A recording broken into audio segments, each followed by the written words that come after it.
તો આ તરફ પાટણના રાધનપુરમાં પણ ઈવીએમ ખોટકાયું હોય તે પ્રકારની જે માહિતી છે તે માહિતી સામે આવી છે। સવારે 7 વાગ્યાથી મતદાનની જે શરૂઆત છે તે થઈ રહી છે। આજે સ્થાનિક સ્વરાજ્યની ચૂંટણી માટે મતદાન, ત્યારે પાટણના રાધનપુરમાં જે ઈવીએમ મશીન હતું તે ખોટવાયું હતું। વહેલી સવારથી જ મતદાન કેન્દ્રો પર મતદારોની કતાર જોવા મળી। વોર્ડ નંબર 7માં વલ્લભનગર મતદાન મથક ખાતે ઈવીએમ મશીન ખોટવાયું હતું। ઈવીએમ મશીનમાં ક્ષતિ સર્જાયા બાદ મશીન જે હતું તે મશીન બદલવામાં આવ્યું અને ત્યારબાદથી ફરી એક વખત મતદાનની પ્રક્રિયા જે હતી તે શરૂ કરવામાં આવી છે। સવારથી જ જે મહિલાઓ છે તે પણ પોતાના મતાધિકારનો ઉપયોગ કરવા માટે મતદાન કેન્દ્ર ખાતે પહોંચી હોય તે પ્રકારના પણ આ દ્રશ્યો રાધનપુરથી સામે આવ્યા છે।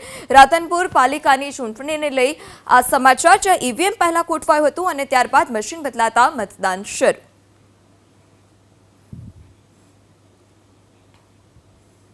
તો આ ત્રીજી ઘટના કે જે રાજકોટના જેતપુરમાં પણ ઈવીએમ ખોટકાયું છે।